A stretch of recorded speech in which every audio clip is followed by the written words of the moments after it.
வெண்ணிலா சேனலுக்கு எல்லாரையும் வரவேற்கிறணுங்க. இன்னைக்கு நம்ம சேனலில் பார்த்தீங்கன்னா முள்ளங்கி சாம்பாருங்க. இது என்னடா இது, முள்ளங்கி சாம்பாரில் என்ன பெருசாக செஞ்சிட போகிறா அப்படின்னு தான் நீங்கள் நினைக்கிறீங்க. ஆமாங்க, முள்ளங்கி செய்யும்போது ஒரு பச்சை வாசனையே அடிக்கும் இல்லைங்க. அந்த மாதிரி இப்படி சாம்பார் செய்யும்போது அந்த பச்சை வாசனை இல்லாத சும்மா மணமாக மணந்து கிடக்கும் பாருங்க. அதுக்காக தாங்க இந்த சொந்தக்கார பையன் கேட்டுட்டு இருந்தேன், சரி சாம்பார் செஞ்சால் படம் எடுத்து போடுங்கன்னு. அதுக்காக இன்னும் முள்ளங்கி சாம்பார் செஞ்சனுங்களா, அதை படம் எடுத்து போட்டேங்க.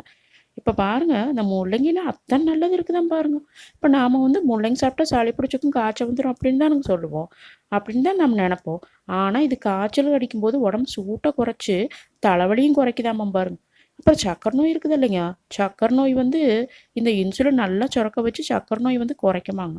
தலைமுடிக்கு நல்லா வலுவானதாக வேணும் அப்படின்னா இந்த இதில் எடுத்து சாறு எடுத்து 10-15 நிமிஷம் நம்ம தலையில் நல்லா மசாஜ் பண்ணிவிட்டு கொஞ்சம் நேரம் கழித்து கழுவிட்டோம்னா நல்லா தலைமுடி வலிமையாகவும் பளபளப்பாகவும் இருக்கும்னு சொல்கிறாங்க. அப்புறம் மஞ்சக்காமலை இருக்குது இல்லைங்க. மஞ்சக்காமலைக்கு அப்படியே ஒரு நல்ல மருந்தான் பாருங்க இந்த முள்ளங்கி இலை. இந்த நீர் சத்தும் நம்ம தோலில் இருக்கக்கூடிய ஈரத்தன்மை இருக்குது இல்லைங்க, அதை நல்லா பாதுகாத்து நம்ம தோலுக்கு மினுமினுப்பு கொடுக்குதாங்க. அப்புறம் இது ருசி நல்லா இருக்குது, இவ்வளவு நல்லது இருக்குது அப்படின்னு சொல்லி நிறைய சாப்பிட்றாதீங்க.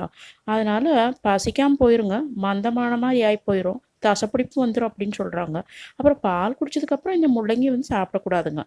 இந்த கர்ப்பிணி பெண்கள் இருக்கிறாங்க இல்லைங்க, அந்த காலகட்டத்தில் கர்ப்ப காலத்தில் இந்த முள்ளங்கி சாப்பிடக்கூடாதுன்னு சொல்கிறாங்க.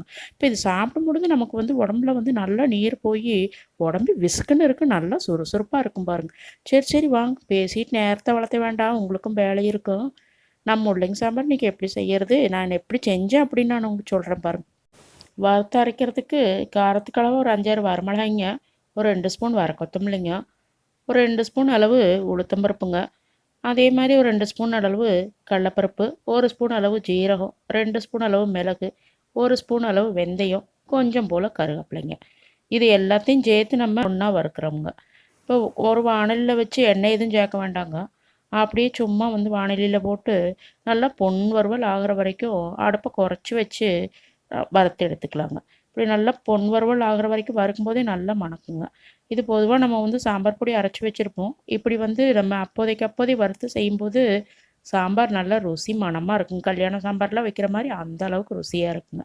இப்போ பாருங்கள், வணங்கிருச்சு, நல்லா பொன் வறுவல் ஆயிடுச்சு. இப்போ இதை எடுத்து வச்சுட்டு ஆறுனதுக்கப்புறம் ஒரு 2 கைப்பிடி அளவு தேங்காய் துருவல் அதை சேர்த்து நல்லா தண்ணி விட்டு நல்லா நைஸாக அரைச்சி வச்சுக்கலாங்க. இப்போ பாருங்கள், குழம்பு தாளிக்கிறதுக்கு நம்ம பார்த்துக்கலாங்க. 2 முள்ளங்கி, ஒரு உருளைக்கிழங்கு போட்டு இன்றைக்கி நான் சாம்பார் வைக்கிறேங்க. இந்த 2 உருளைக்கிழங்கும், 2 முள்ளங்கியும், ஒரு உருளைக்கிழங்கும் தோல் சீவி கட் பண்ணி வச்சுருக்குறோங்க. கொஞ்சம் போல் சின்ன வெங்காயம் அதை கட் பண்ணி வச்சுருக்குறோங்க. உருளைக்கிழங்கு சின்ன சின்னதாக கட் பண்ணி வச்சுருக்குறோங்க. ஒரு 2-3 தக்காளிங்க, கொஞ்சம் போல் கருவேப்பிலைங்க. இப்போ வெங்காயத்தை பார்த்திங்கன்னா முழுசாக சாம்பாருக்கு போடும்போது நல்லா ருசியாக இருக்குங்க, நல்லா மணக்குங்க. இப்போ ஒரு சட்டி வச்சுங்க, ஒரு 2 ஸ்பூன் அளவுக்கு கல்லெண்ணெய்ங்க. நாங்கள் எல்லாம் மரச்சக்கு எண்ணெய் தான் சமையலுக்கு பயன்படுத்துகிறோங்க. இப்போ கல்லெண்ணெய் சேர்த்துங்க, கடுகு உளுத்தம் பருப்பு போட்டு தாளிச்சிக்கலாங்க. தாளித்ததுக்கப்புறம் அது நல்லா பொரிஞ்சு வந்ததுக்கப்புறம் கொஞ்சம் போல் கொத்தமல்லி ஜீரகம் இருக்குது இல்லைங்க, அதையும் நம்ம போட்டு தாளிச்சிக்கலாங்க. இப்போ கொத்தமல்லி ஜீரகம் போடும்போது நல்லா சாம்பார் மணக்குங்க. இப்போ வெங்காயத்தை சேர்த்து கொஞ்சம் அது வணங்கிக்கிட்டுங்க. முதல்ல வெங்காயத்தை நல்லா வணக்கிட்டுங்க. இது லேசாக வணங்கினதுக்கு அப்புறமுங்க தக்காளி சேர்த்துக்கலாங்க. இப்போ இந்த தக்காளி சேர்த்து தண்ணி நல்லா சுண்டுற அளவுக்கு வெங்காயம் தக்காளி ரெண்டையும் வணக்கிட்டு இருக்கணுங்க. கொஞ்சம் தண்ணி, அந்த தண்ணி சுண்டிருச்சுன்னா போதுங்க. அது வரைக்கும் வணக்கிட்டு இருந்தால் போதுங்க. இப்போ நம்ம இந்த கட் பண்ணி வச்சுருக்கிறோம் இல்லைங்க முள்ளங்கி, அதையும் சேர்த்துக்கலாங்க. அதையும் சேர்த்து நல்லா ஒரு 2 நிமிஷம் வணக்கிட்டு அதுக்கப்புறமா நம்ம சின்ன சின்னதாக கட் பண்ணி வச்சுருக்கிறோம் இல்லைங்க ஒரு உருளைக்கிழங்கு, அந்த உருளைக்கிழங்கையும் சேர்த்துக்கிட்டணுங்க. சேர்த்துக்கிட்டு இது எந்த அளவுக்கு வணக்கிறோமோ அந்த அளவு நல்லா இருக்குங்க, வாசனையாக இருக்கும், ருசியாக இருக்கும்.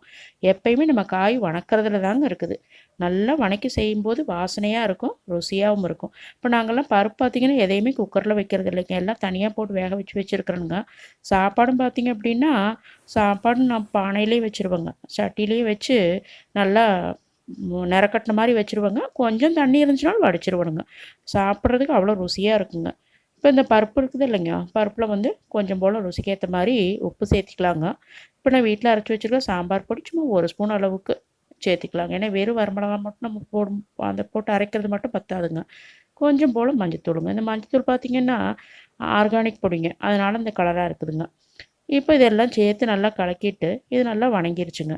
இப்போ வணங்கிட்டு நல்லா அந்த தக்காளி எல்லாம் நல்லா காயோடு சேர்ந்து வணங்கினதுக்கப்புறம் இந்த பருப்பு கலந்து வச்சுருக்கோம் இல்லைங்க, உப்பு மிளகு இப்படி இப்படிலாம் போட்டு அந்த பருப்பை எடுத்து இந்த கலக்கி விட்டு அந்த கட்டியெல்லாம் இருக்குங்க மிளகாத்தூளில், அதனால் நல்லா கரைச்சி விட்டுக்கலாங்க. கரைச்சி விட்டு எடுத்து ஊற்றிடலாங்க. அந்த காயோடு எடுத்து ஊற்றிட்டோம்னா நல்லா கலக்கி விட்டுட்டு கொஞ்சம் நேரம் கொதி வரட்டுங்க. அதுக்குள்ளே நம்ம இந்த வறுத்து வச்சோம் இல்லைங்க, அதை ஆறிடுச்சுங்க.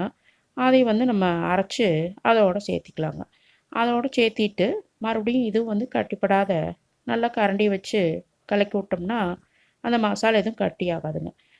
அது கூட கொஞ்சம் மிக்ஸி கழுவி தண்ணி ஊற்றி இதோட சேர்த்துக்கலாங்க. சேர்த்திட்டு எவ்வளவு தண்ணி வேணுமோ அவ்வளோவுக்கு வந்து நம்ம சேர்த்திட்டு இது ஒரு 5 நிமிஷம் போல் கொதிக்க விட்டிங்கன்னு வச்சுக்கோங்க, நல்லா கொதி வந்துடும். அதுக்கப்புறம் பாதி அளவு மூடிட்டு ஒரு 15 நிமிஷத்தில் பார்த்திங்கன்னா நல்லா மணக்க மணக்க சாம்பார் ரெடி ஆயிருங்க. கொதிக்கிறதுக்கு நல்லா கொதித்து வந்ததுக்கப்புறம் இறக்கிறதுக்கு முன்னாடி கொஞ்சம் போல் கொத்தமல்லி தழை தூவி சாப்பிட்டீங்கன்னு வச்சுக்கோங்க, இது சாப்பாட்டுக்கு, இட்லி தோசைக்கு, சப்பாத்திக்கு எல்லாத்துக்கும் குழந்தைங்கள்லாம் சும்மா ஊற்றி ஊற்றி குடிப்பாங்க பாருங்கள். பெரியவங்களுக்கும் அத்தனை இது ருசிமணமாக இருக்குங்க. ஸோ இதை வந்து செஞ்சு பாருங்கள், எப்படி இருக்குதுன்னு நீங்கள் வந்து எனக்கு கண்டிப்பாக வந்து சொல்லுங்கள். நீங்கள் வீட்டில் செஞ்சு பார்த்துட்டு சொல்லுங்கள். இது என்னடா அது, இவ திடீர்னு இப்படி பேச ஆரம்பிச்சுக்கிட்டா அப்படின்னு தான் நீங்கள்லாம் நினைக்கிறீங்க. பேசணும்னு நினச்சேனுங்க, பேசிட்டேனுங்க. இதனால் வந்து கொங்கு தேசத்துக்காரங்க ஐயன் அம்மனி யாரும் கோவிச்சிக்கூடாதுங்க. ஏதாவது தப்பாக பேசியிருந்தேன்னா மன்னிச்சிக்கோங்க. மனசில் பட்டதான் நான் செஞ்சிடணுங்க. அதுதாங்க எனக்கு சந்தோஷம். ஏன்னா சந்தோஷமாக இருக்கிறதானுங்க முக்கியம். விருப்பப்படுறதை நல்லா விருப்பமாக செஞ்சு சாப்பிட்டுக்கோணுங்க. ஆரோக்கியமாக இருக்கணுங்க, சந்தோஷமாக இருக்கணுங்க. மனசை எப்போவும் சந்தோஷமாக வச்சுக்கணுங்க. அதுக்கு தானுங்க நம்ம பிறந்திருக்கிறோம். சரிங்க, நான் ரொம்ப நேரம் பேசிகிட்டு இருக்க வேண்டாம், உங்களுக்கும் வேலை இருக்கும். சரிங்க, எனக்கு இவ்வளோ நேரம் இந்த வீடியோவை வந்து பார்த்ததுக்கு ரொம்ப நன்றிங்க. அடுத்த வீடியோவில் நான் ஏதாவது செஞ்சேன்னா படம் பிடிச்சி போட்டுறேனுங்க. சரிங்களா? நல்லா ஆரோக்கியமாக இருங்க, நல்லா விருப்பப்படுறதை சாப்பிடுங்க, சந்தோஷமாக இருங்க. ரொம்ப நன்றிங்க, எல்லாத்துக்கும் ரொம்ப நன்றிங்க.